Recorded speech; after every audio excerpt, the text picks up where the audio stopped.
Welcome to the Myofascial Magic in Action podcast. My name's Joanne, Avison, and this is my co-founder, very dear friend and colleague, Paul Thornley. Hi, Paul. How you doing? Hi, Joanne. Nice to see you again. How was sunny Brighton? I think it's sunny. It's trying. We've got a rainbow coming because there's rain as well. How about you in Dubai? Delicious. It's the nicest time of the year. We've even got birds trying to have babies on our balcony. So it's all lovely. Oh, God bless. So beautiful. So today we're going to talk about a question that comes up quite a lot in our Myofascial Magic in Action community of lovely, dedicated teachers in various modalities: yoga, Pilates, chiropractic, osteopathy, manual and movement therapies, athletics, everything, you name it, we have it. And one of the common questions that comes up, because it's something they deal with clients who don't necessarily come in for that, but bring with it, is hand issues. So we get that quite a lot with our clients, don't we? Yes, daily.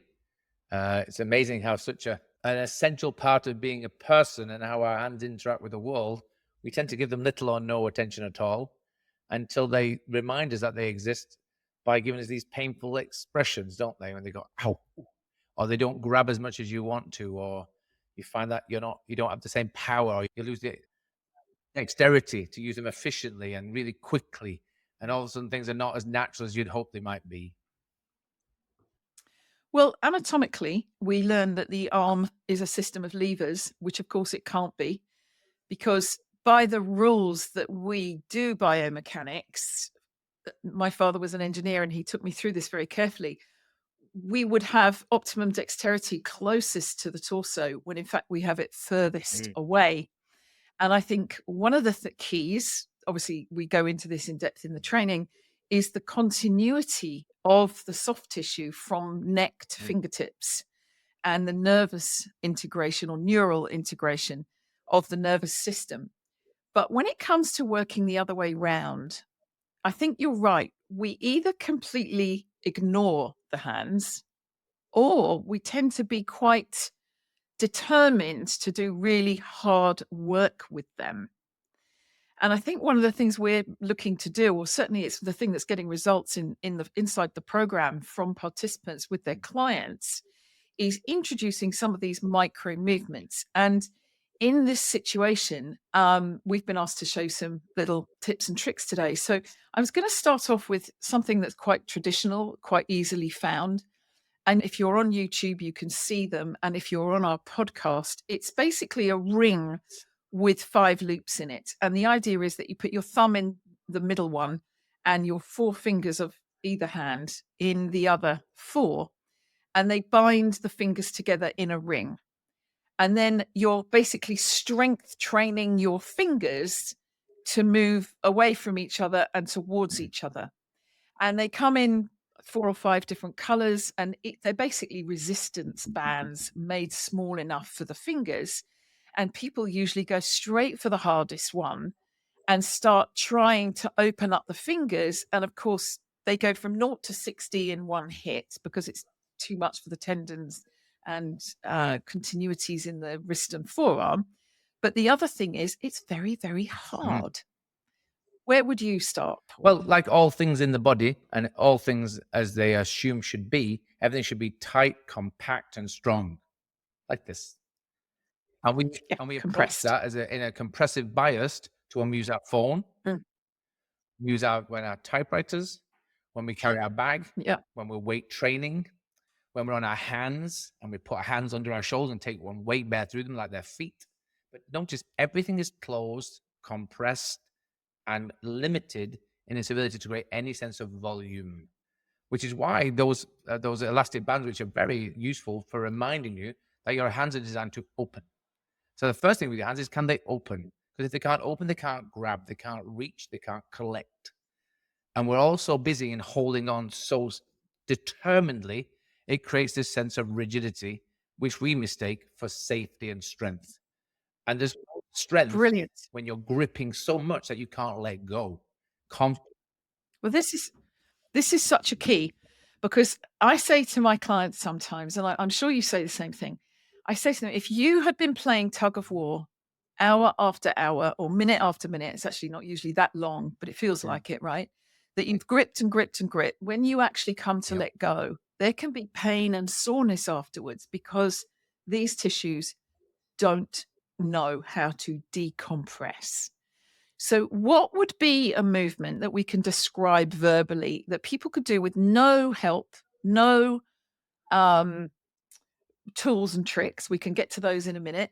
But what if you were describing to a client a really simple way of moving the fingers that we know will help because it's talking all the way up the arm to Well, the it's brain, it's right? the And the heart. movement you're almost insinuating what you're doing with your gesture now. It's taking your hand and just supporting your wrist, and then you're basically going to play the piano. So I'm going to say that again. I'm holding my right wrist with my left hand. For those who can't see this, it's on YouTube if you want to watch. And basically, I'm drumming my fingers in the air. Right, I'm playing piano. They just place just very gently the hand over the table, so the palm is facing down, so the fingernails are on Yeah, top, and they just start to go from yeah. the little finger to the next finger through the center, the first digit, and thumb, and they create a rippling effect. But they're not trying to close them like we close our toes in our shoes or we put our hands in some gloves. We want space. So the wider and more fluid and the more rhythmic the motion can be, the better. Just like you see a caterpillar moving along the ground. Start at one end and ripple through the other. Then you can start to Oh, make it lovely. bigger and start to now add a rotation of your wrist as you do it.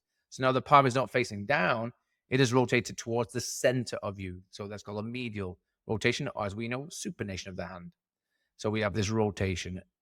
Nothing to say you can't go into pronation as you do it, but now you have this continuity of continuous rhythm, which stimulates a full spiraling rhythmic tension through the whole fingertips, through the hand, through the wrist, through the forearm, and up to the elbow. And as we continue that, then we start to introduce the arm. And now you're at your shoulder. And it was all initiated and stimulated from the fingertips. So let's stop there and we're just going to go over that for everybody. We started, let me see if I've got it. I'll have a Sure. go and then stop me if I'm wrong. I'm going to very gradually move my Yep. fingers, little finger. I'm going to Yes, hold my exactly. wrist and move my fingers. And then I'm actually adding my hand. So it's almost like the wave is moving up my Correct. hand. And then I'm going to start adding my wrist. I find myself doing a sort of figure of eight thing, but I totally get that I could do. But notice You see what I'm notice how saying? you've now let the figure of eight take over the wave and the Yeah. initiation of the rhythmic spiral from the fingers. So now the movement of your forearm has sort of inhibited your fingers. Oh, yeah. How cool. So, if I could do it slower, you know me, rushing at everything, I do it slower where I want the movement of the fingers not to be compromised, and I let that lead, Imagine what you're then I doing, can Joanne. add. Imagine your fingers are the legs of a centipede at the side of its body. And it's the movement of the legs at the side is making the movement of the whole centipede, something people are familiar with. What you're doing when you create the Yeah, figure eight with your wrist and your forearm, and your fingers stop doing that lovely rhythmic, yeah. wavy effect, it's almost like the legs have been lifted and the centipede is now moving with its body. Got it. Brilliant. So, I'm gonna keep my fingers Yes. moving, and our listeners, this is really, really simple, but you'd be amazed. I mean, I'm very dexterous and capable, and I'm goofing this up. So very, very gently, I'm just keeping myself doing this Yeah. hand thing with my other hand. Well, if you don't slow down, then the tempo will create momentum and you'll force it and you will lose the rhythm you're trying to understand, to apply and to refine so you get good at it. Because, of course, we're all too desperate to do things too big and too complex in the macro. So play in the micro for as long as you can and then let that macro experience evolve itself. It will literally start to just, the volume of it and the amplification and the size of it will start to increase naturally the more competent you become. And what you might notice if you pay attention to your other hand, you're less dominant and biased. You might go, it doesn't quite have the same organization. It doesn't happen quite as smooth and Exactly. fluidly. I have to pay more. I have to be more on my A game to pay attention. I'm almost looking at each one of them and going, am I moving that thing in the right order? So don't be so militant with your approach to it. Allow mistakes to occur. Allow a rhythm to evolve as you play. But your hands are your interaction and your interface with people. It's how we touch, it's how we say hello, it's how we grab, it's how we smell and collect fruits, it's how we eat.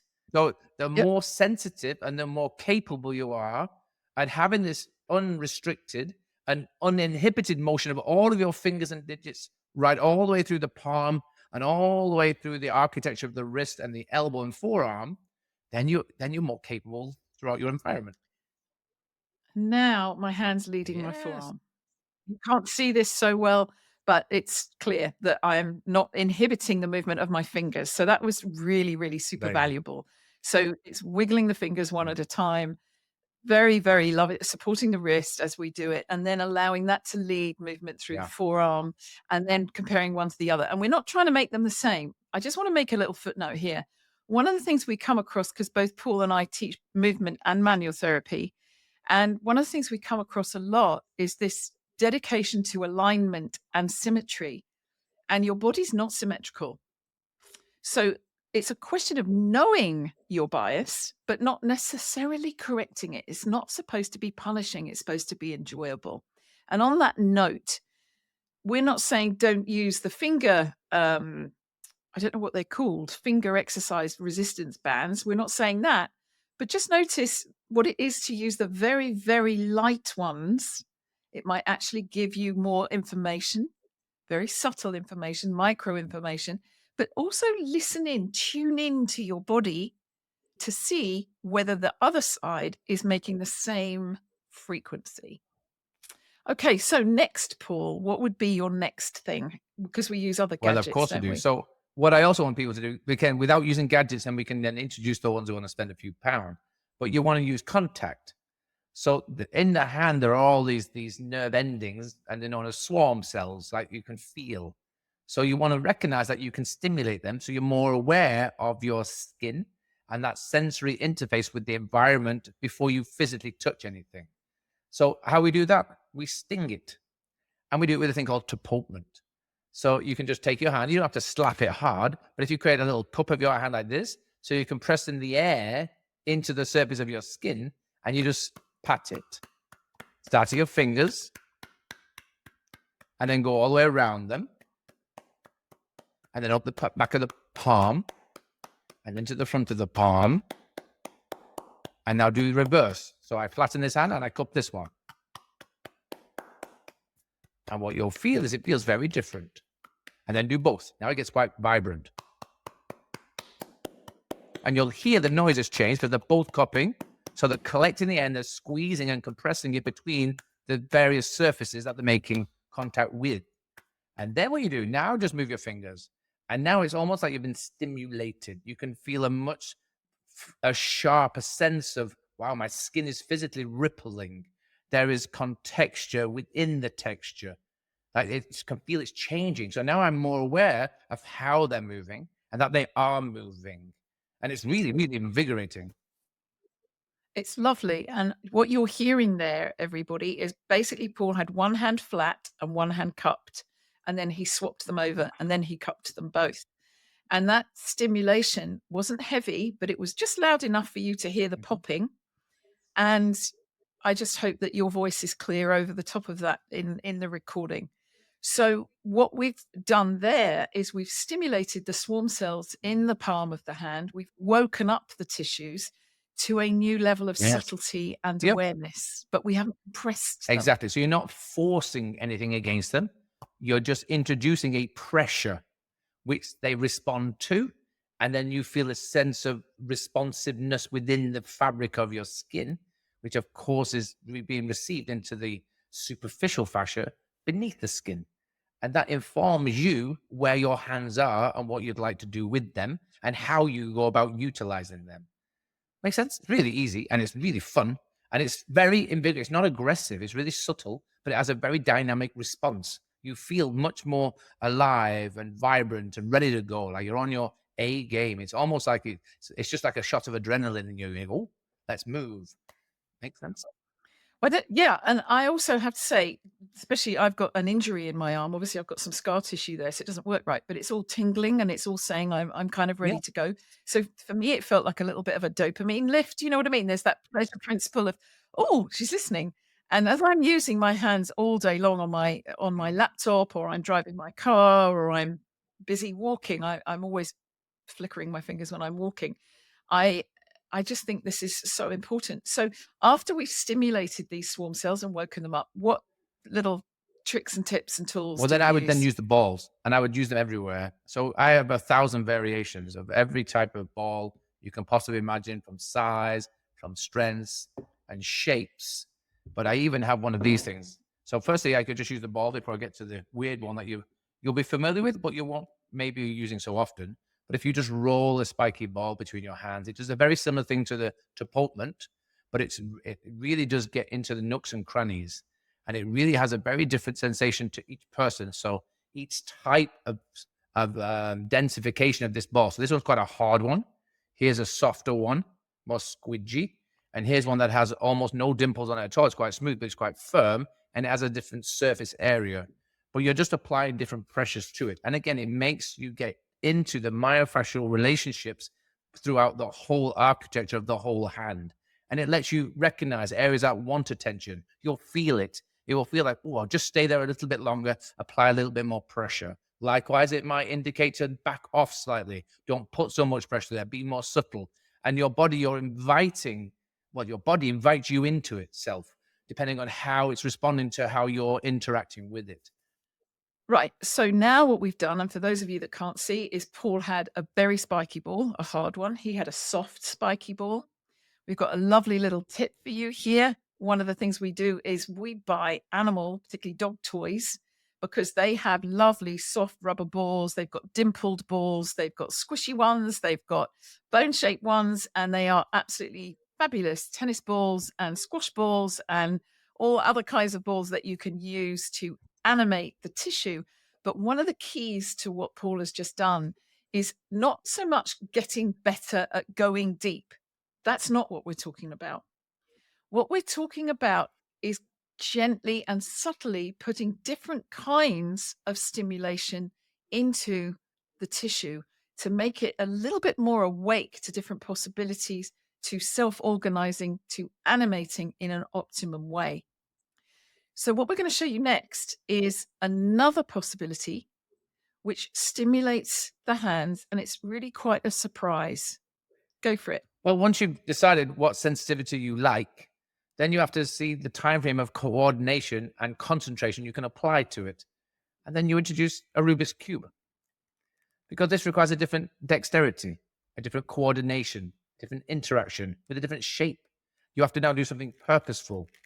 You have to change things. You have to switch them and twist them. And you get your hands to coordinate with this lovely thing we know as chirality. Things must move in oppositions as your hands perform as they're designed to, differently. And it's not as easy as it looks. And you don't have to solve it. Solving it is something just to aspire to, right? Because apparently there is a cheat on YouTube. Check it out. We've been trying to find the best one, me and Maria, to do this.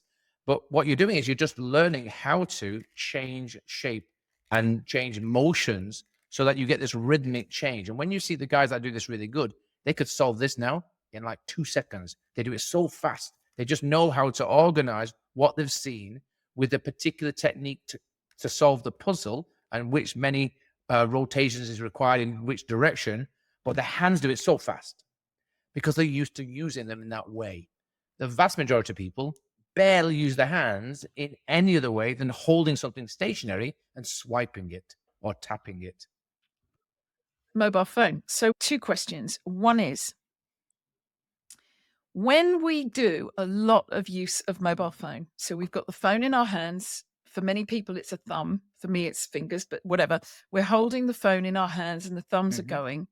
We are effectively building something that becomes a repetitive strain injury into the thenar muscle, which is the big thumb muscle, the big one that forms the heel of your hand at the base of the thumb. And we see this a great deal, and it has huge implications in dexterity in future life. Subject for another podcast later on. So the other part of that is we see sometimes the injury, which is called Dupuytren's contracture, or sometimes known as Vikings disease. And you'll be familiar with it when you come across people who have very visible, rigid tendons at the base of the fingers in the palms of the hands, is how it shows up. And very often, and I know in my early training, I was told I couldn't make any difference to it and I couldn't change it. But of course, over the years and all the dissection and the anatomy that we've learned and the different techniques that we've been taught over the decades, we found that you can make a difference to it with these exercises. And you also can begin to ease with manual work. Now, I want to be very clear. This is a disclaimer. We are absolutely not saying that you can heal Dupuytren's contracture, and we are not showing you how to do that. We are just letting you know that you can make your hands feel better. And we can also share with you that we've both had extraordinary results with clients within our scope of practice. It's not just handwork, but part of the client's participation is having them work with some really lovely movements for themselves. So we're just going to finish up with showing you one or two things that you can do for yourself quietly, patiently, softly. We call it a whispering campaign, whereby you can sometimes help yourself to ease your experience of this. So, just for the records, Dupuytren's contracture is considered to be genetic. However, more and more interest is being shown in how we can ease the effect of that genetic predisposition. And also, we have reason to believe that people that do very, very close work for years and years and years, such as a surgeon, for example, or a dentist, where their fingers are always wrapped around instruments, are more likely to perpetuate, or shall we say, speed up the onset of that predisposition than somebody who uses their hands and allows them to open. And this is one of the reasons why opening the hands is as important as doing the things that make them stronger. So, to loop back to what we said at the beginning, get the lightest finger resistance bands that you can, if that's what you're using, and don't always be focused on compression, but think about the tensioning out of the hands as being just as important. So, on that note, Paul, a little bit of something we can do for ourselves if we have that predisposition, or just if our hands are sore. I know racing drivers who've had all kinds of issues with the finger ligaments simply because they spend their lives gripping a steering wheel a great deal, or skiers from holding their poles. Well, anybody who finds themselves in this scenario, whether you're an athlete of many, many stripes, I'm a jiu-jitsu person. We like to grab on a lot to material, the drivers, racket players, or you've got older and your tissue has just happened to contract it under age constraints because we don't tend to expand as much as we'd like to, as frequently as we should. Well, it's very straightforward. We're not trying to stretch them. We know what this myofascial tissue is. We know how it's conformed to this hand arena. So to influence it, to make it want to expand and invite it to, be really subtle. Don't dig in. Makes sense? So what we want to try to do is accept that the hand is maybe cupped slightly. So when you apply this technique of, it's called soft tissue release, yes? What you're looking to do is take your thumb of your one hand and you're going to influence the whole of the other. I take my thumb and whatever place it makes contact within the hand, at the wrist, or the palm, or the digits, as it presses in and pulls downwards, we know that as vectoring away, the movement will be in the opposite direction of the whole hand and fingers. And that's what creates this almost tractioning effect, where we get this lovely lengthening of the tissue beneath the thumb, and the tissue it's in contact with as attraction is one direction, and the movement pulls it the other. So it looks something. But gently. You're not trying to dig in. You're not trying to put your thumb all the way through the hand. You just want to tight down. Honestly, watch this. You'll see it now for those watching. I literally take the full palm of my finger, my thumbprint, if you like, rather than the actual tip, just a thumbprint, and I place it against me. And as long as I'm pulling skin down, that's enough pressure. Yes, but now what I want to do is relax my fingers, and I want to bend my hand all the way around it. And now underneath my hand, I'm pushing in and pulling down. Yes, and now all I do is I just open my hand. First on my hand, and then all of my metacarpals and phalanges and get right to the distal ends. Curl underneath. As I let go, I reposition it. I wrap it all the way around it again. I push my thumb in, I pull down, and I open up. And you just feel there's a sense of movement of opposition. And once you do that, you just let go and you just feel it. You'll feel a sense of change. There'll be a relief. Rather than a release, it's a relief of pressure, a relief of restriction. And you maneuver that all the way around the hand and you do it all the way up the different fingertips. So you access all of the skin that you can see. And then you see how your hand performs. And then you return the favor to the other side. But it's very, very subtle. It's known as soft tissue release. It's really, really lovely. So what we're going to do now is, I know, Paul, that in your own work as a jiu-jitsu practitioner, I say work because you work so hard at it, you do a lot of gripping. And one of the reasons I wanted to emphasize this is that we're told generally that grip strength is a sign of, it's a good sign as we age. And what people don't realize is that grip strength, when you just focus on gripping things like weights or ropes or a stick or crutches or a wheelchair, wheels, if somebody needs support, all of that needs a counter movement.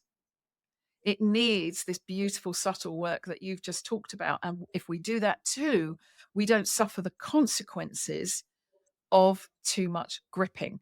Now, sometimes you have to do a lot of gripping.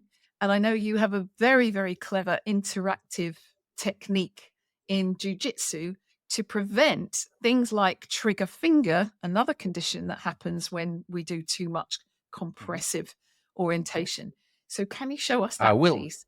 And because of the very nature of understanding living tensegrity within us, that is what contradicts the biomechanic compressive bias we've been known for yesteryear. So we need to make sure that things can be in a tensionally biased way. So as we utilize compressive actions, they naturally respond in a tensional restorative way. And sometimes you need a bit of help and guidance to do that. Otherwise, it's all too easy just to go in one direction continually and only be able to grab. And then it's very hard to let go. You could try this yourself right now. Just make a fist with your hands and really squeeze them hard. Like when we say maximally, make sure that everything is turning and changing color. So that it's very hard to let go and hold it. That's maximally. I can't go any more than that. Yeah.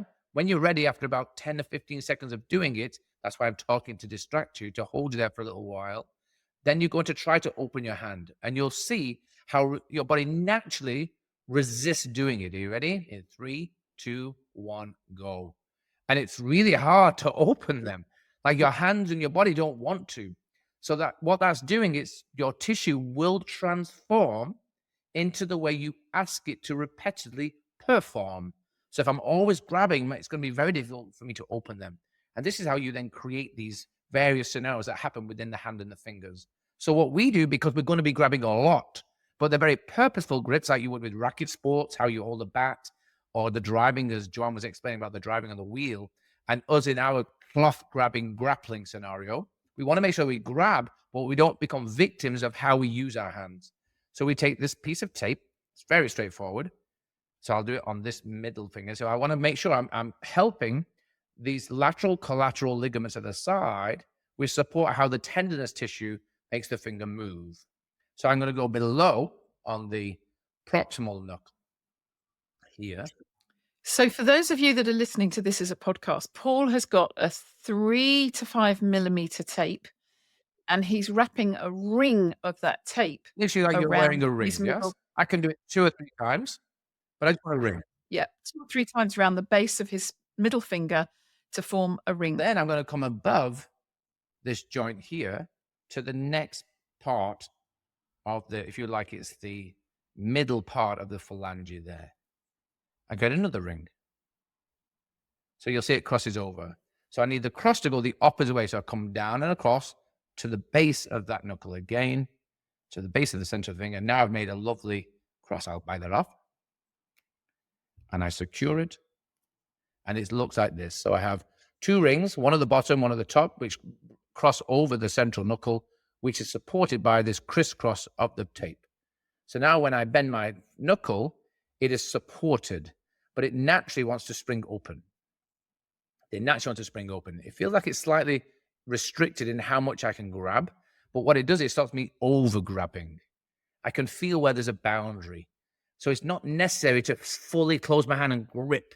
Yes, because remember, for every maximal contraction in anywhere, but particularly the hands, the following thing that occurs in physiology from a maximum contraction is a maximum relaxation.